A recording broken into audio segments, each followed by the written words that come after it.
So you've probably heard about this halo effect. Have you heard about the horn effect and how it affects our first impressions? Is it good? Is it bad? Is it neutral? Can you fix a first impression? The answer is, yeah, but the cement dries fast, and why wait for the cement to dry when you can do it right the first time? So let's get into the horn versus the halo. Maximize your influence. Kurt Mortensen is the author of Persuasion IQ, Laws of Charisma, and the best-selling book, Maximum Influence. Welcome back. Kurt Mortensen here. Maximize your influence as we talk about persuasion, motivation, influence, negotiation, mindset, or self-persuasion. Today we're going to talk about that connection, that first impression, because when people like you, persuasion and influence is easy. So glad you're here. Tell your family, friends, and enemies about the podcast. You can find us on iTunes, Spotify, iHeartRadio, and at MaximizeYourInfluence.com. Leave us a like, leave us some feedback, let us know what you think. But I do want to put it out there as who you're surrounding yourself with. Now, I've never seen this study, but I've heard probably every personal development speaker talk about that you look at your 10 friends, the people that you're hanging out with, you average their income, that's your income. That might even be your attitude, your beliefs. Because I've noticed lately some people are in a downward spiral. They're in the FUD. Have you heard about FUD? Fear, uncertainty, doubt. World's coming to the end. Everything's bad. And they just suck the life out of you. And then there's those that are just excited. They have faith in themselves, faith in the future, faith in the world. And they're having fun and they're moving forward. Now, I don't know what the world's going to look like in 5-10 years. But you want to surround yourself with the negative, FUD-like, remember, fear, uncertainty, doubt people, or the ones that have faith, they're having fun, they're moving forward, they're excited. They do have effect on you, your life, your mindset, and dare I say, your income. So let's kick it off with the Persuasion Ninja this time. So I got persuaded to go to this reptile show. Now, probably something you didn't know about me growing up in elementary school. I was going to be a herpetologist. I had snakes and lizards and frogs and salamanders. I can't say my mom was a big fan, but she let me do it. But we went. And there was a lot of skeptical people there. You could tell a lot of people were dragged by their kids, right? They wanted to see it. It's kind of the whole puppy dog clothes thing. That's what we're talking about. Like, what's the puppy dog? We talked about it a few weeks ago. That's when your young daughter, son, they see the pet store, there are new puppies there, they want to see, you're like, no, I know this goes, no. Like, all right, we're just looking, we're not buying. And the store owner comes over and says, I can see your apprehension. Just take it home for the weekend, try it out. If you don't like it, bring it back. Of course, it never goes back. And that's what happened here. Somehow, all these persuasive kids got their parents here, and there was like, no way. And I saw countless parents that were resistant at first, end up buying a lizard, a snake, because once you hold them, cuddle up with them, that might sound weird to some, but snakes do cuddle. They like your warm body heat.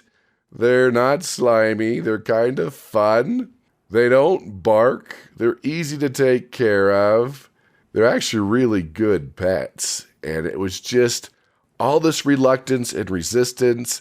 Nobody made you hold anything. After a while, these people started to hold the snakes and the lizards and the frogs, and they had all types of creepy crawly things there.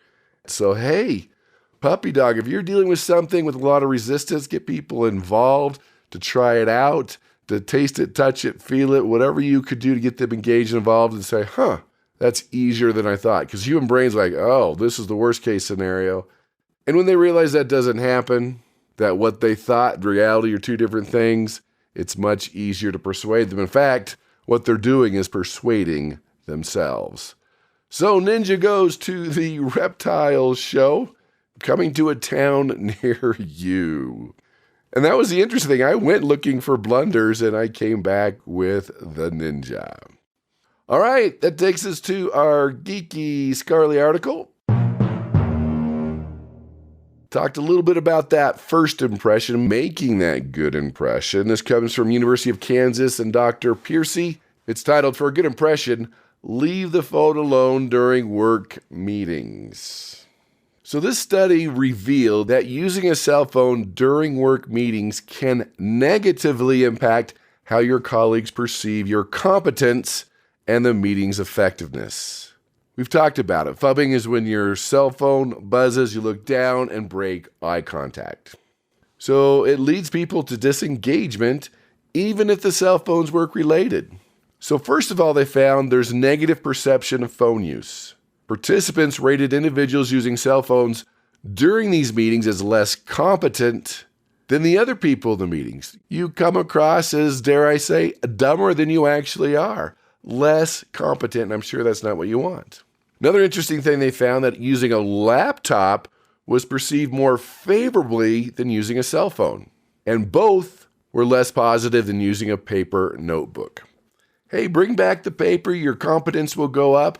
And interesting, if you get yourself to write it down with your hand with a pen, it makes it more memorable and easier to brainstorm. They also found that apologizing for using the device during the meetings didn't improve the perceptions of that person's competence and engagement.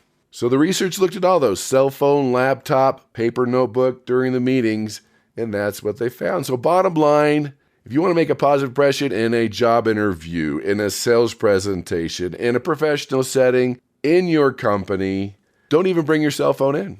Interesting stuff from the University of Kansas and your cell phone. So we've talked about the phubbing. That's when you lose the eye contact. That's when you're telling them cell phone's more important to you. And even in business meetings, people you know, people you work with, it hurts your competence, your engagement level, bothers other people, and will not help you in the persuasion and influence process. So that's our geeky Scarly article. And deep down, you know it's true. You just got to break yourself away from your phone that, okay, 30 minutes, I can be off my cell phone, I can call people back, I can text people back. It doesn't have to be right away. Now, if someone's in the hospital, giving birth, having surgery, you need it in front of you, there's a time, but not every time. Which takes us to listener email. Oh boy! This is Joan from Singapore. Said, Kurt, I heard you talk about the horn effect a few months ago on the podcast. I know the halo effects from your book, Maximum Influence, and have studied that. Can you tell me what the horn effect is and review the halo effect and compare them? And how can I implement them and use them? Plus, I'm writing to get my free gold version of Influence University, LOL. That's right, Joan. For sending an email, using your humor, using your advice, you get the gold version of InfluenceUniversity.com. That's my advanced 52-week training, libraries, books on audio, videos, seminars, webinars, all in one spot. All right, there's the plug, InfluenceUniversity.com. In fact, that's going to be our special lifetime membership, 90% off, InfluenceUniversity.com/special. Check it out. Also, all these links will be posted at MaximizeYourInfluence.com. That's the place to check out what we're doing, where I'm training, register for the free newsletter, check out the podcast. And a new thing we're doing is Freebie Friday. That'll be coming to you via your email, or you can check out the website, a free audio or video every Friday to get you more influential. All right, let's talk about this email, this halo effect. Let's start there. So the halo effect is a cognitive bias where our overall impression of a person, a company, or brand influences how we feel and think about their character or other unrelated traits. So it's usually when someone's physically attractive, people rate them as smarter, kinder, more trustworthy than they actually are without any real evidence. Now, this was coined by psychologist Edward Thorndike. So then there's the horn effect, also created by Edward Thorndike. It's pretty much the opposite. You do want to implement the halo effect and stay away from the horn effect, because the horn effect is the opposite bias, a negative impression, which colors our entire perception of a person, company, thing, or product. So if someone's late to a meeting, they could have hit traffic, maybe there was an accident, maybe they stopped to help someone in need, but we automatically assume they're lazy, careless, unreliable, they don't care about us, and that follows them forever unless it's changed. Now, it's called the horn effect, kind of like devil's horns. That's the negative perception, as opposed to the halo effect of goodness, kind of like what an angel would have. Halo's positive, horns negative. One good trait influences perception, and the horn, one bad trait influences perception. So basically, halo is overestimating strengths, horn is overestimating weaknesses. So let's go at each one of those and talk about some do's and don'ts here. And this was surprising in maximum influence when I was talking about the law of connectivity, is that this is the first piece. I don't think it's politically correct when people judge you on your appearance, on your attraction, and how you look. It's not fair, but it's just reality. We're told our whole lives, don't judge, but your brain cannot not judge. It's just how it's wired. That's how we survived for thousands of years. Because fight or flight, we judge the person. Am I in danger, or is this a kind person? Now, with this, some things we can fix, some things we can't. Fix what you can. Again, this is called the halo effect. Again, that one positive characteristic of a person's overall look. People think they're more trustworthy, kinder, more intelligent. So think about your physical appearance, how good you look. You want to look as good as you can. In Vegas, there's a whole industry called booth babes and booth dudes. They look good. They know nothing about the products at the conventions, but they look good. They smile, and it attracts people. People buy magazines because the person on the cover is attractive. That's just how people are wired. Most CEOs are taller than average. People do judge on weight and the clothes you wear and the accessories that you have. This is just reality. So you want to make that good first impression. We teach people all the time about dressing up. If you noticed in your workplace, most places, if you want to get promoted up, you start wearing what they're wearing up. So clothing is part of this too. We naturally try to please people we find attractive. Now, little side note here. I'm not talking about drop dead gorgeous or handsome. That could be intimidating. That could have the opposite factor. We're just talking about looking good, being attractive. Also, in the halo effect, people are perceived as friendlier, more talented, and they usually do have higher incomes.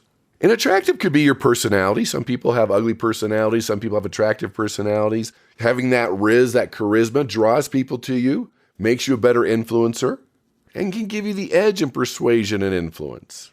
In the judicial system, the uglier convicts get longer prison sentences for the same crime than the better-looking ones. They get shorter prison sentences. Even the fines judges hand out changed by attractiveness. Even college professors, and they all deny this every time, but the better-looking students get better grades for the same amount of work than the less attractive ones. Again, we're not talking fair. We're just talking reality, the way the brain's programmed. In these studies, male and female people showed the same bias. In one study, very interesting, that attractive political candidates receive 2.5 times more votes than the unattractive one. So again, how we're dressing, our personalities, our charisma, and our physical appearance. Hey, I know when I travel, if I want to upgrade, I'm wearing a suit. That's a much better outcome than I'm wearing my sweats and my grubbies, which I usually travel in. So fix what you can. Be in good physical shape if you can. Watch your weight, the clothing you wear, those accessories, keeping your hair well groomed, whatever it is in your industry, in your culture, make some changes. And that takes us to the horn effect. This study was done with soldiers. That if an officer perceived a soldier as having one negative trait, they tended to rate the soldier negative across the other traits as well. And the horn effect does hurt first impressions. That could affect the connection, your ability to persuade. We know with job interviews, whether it's your fault or not, you're late, you're done. You're not getting the job. I know teaching customer service, working with hotels, that if I show up to the hotel, the first 2 or 3 things go wrong, right? There's a line, something went bad over here, the room's not ready, then I'm looking for the rest of my say things that are wrong, blunders I can share on the podcast. But if the first couple of things go right, now I'm looking for things that are right. That's just the way we are. So bottom line, we know humans generalize. When we see that negative trait, it can lead to unfair judgment, biased perceptions, and looking for those negative qualities. Remember, you can fix a first impression, but why waste your time? It takes so long. The cement dries fast. Just do it right the first time. Now, people ask me, how long do these last? I think the stronger the negative impression, the longer it lasts. The stronger the positive impression, the longer it lasts. And of course, history, interaction can change and adjust some of those. So they do lessen over time, but it can really hurt your first impression and hurt your ability to persuade, influence, or sell. So let's tackle the horn effect. The biggest complaints we've seen that really hurts first impressions: not dressing the part. That could be on Zoom or face-to-face. Not starting with confidence, not teaching them something new in the first 4 minutes. You can look up credibility in the archives. That's what we're talking about, confidence and credibility. As we mentioned, being late for the meeting or unprepared. You had one assignment, one thing to do. This is what you're supposed to talk about. Not being prepared can really hurt that. Another one, and I tackle this in persuasive presentations, is you have to control your environment. Something goes wrong and they're blaming you as the presenter. If it's too hot, there's noise outside, there's a polka band next door. I've had all those things happen before. Is the space cluttered? Is the fire alarm going off or they're crying babies? You have to control your environment as much as possible. Not coming in with value or what's in it for them or a reason to listen to your presentation. Any of those negative association triggers I talked about a few months ago, we talked about smell and color and symbols. Those could trigger a negative impression. In the way you handle a heckler, the way you handle a mistake. If you trip coming up to the stage, your zipper's down, they can't hear you in the back, you fall off the stage. Those are all things I've done, by the way. The only way it'll affect your audience is the way you handle it. If you get upset, yell at somebody else, blame somebody else, hey, this is a time to laugh at yourself, move on, you made a mistake. That could be part of the horn effect. But let's talk about the halo effect. How do you create that first impression? Just like some of the things we talked about, that attraction. Way you dress, have a fun personality, come with humor, get that riz, get the charisma. And that's not something you're born with, by the way. As you know, with laws of charisma, you can learn charisma. And that allows you to start attracting people into your world instead of repelling them. So remember the big three: personality, the way you dress, and the way you look, your physical appearance. Again, fix what you can. If you can't, own it and move on. Next one, body language. A genuine smile, open arms. They can see your palms. You're not crossing your legs. Your shoulders are squared up with them. Your feet are pointing towards them. You're telling them and showing them they're the most important person on the earth. You're listening. You're engaged. You care. You've got your EQ rolling. That gets you the halo effect and makes a positive first impression. And watch your confidence, the way you walk into a room, getting that eye contact, a good steady voice. You're positive before you're replying to show them that you're thinking about the question. That can help out. And another one you could do there is social validation or borrow credibility. Drop the names of people they know and respect. Can help with their perception of confidence and credibility of you. Being respectful of other people's time. Of course, it's being punctual on time. I talked about that. But even arriving not just on time, but maybe 5 minutes early shows that you're reliable, that you're professional, that you care, that you value their time. It demonstrates people can trust your work ethic and your attention to detail. And as you're talking to people, share positive energy. Show that enthusiasm, that excitement for the opportunity, for the product, for the service, that you're able to talk to them, that you're passionate about what you do. Passion does recruit the hearts and minds of your audience. When they see that you truly care about what you do, can move a notch in the halo effect. And then just good old-fashioned people skills. Being a good listener, we talked about eye contact, showing genuine interest in others. They're the most important person. You're showing them that. You're using great follow-up questions and making it a real valuable conversation. Using praise, showing kindness, good old-fashioned manners, hopefully that your parents taught you. So there you have it, the halo, good, versus the horn effect, bad. Focus on these skills. That first impression is critical for the connection, for the trust, and your ability to persuade and influence. So that's our podcast for the week. This is podcast 557. You can get those links under 557 at maximizeyourinfluence.com. Register for the email if you haven't for the Freebie Friday, where you'll be getting free persuasion tools throughout the month. Take what you learned today, apply it, use it, master it. Not all at once. Pick one or two things that you can be working on right now to improve the halo effect and to get rid of that horn effect. You'll be making a better first impression, become a better person, a better negotiator, a better influencer, a better presenter, and you'll be able to go out and persuade with power.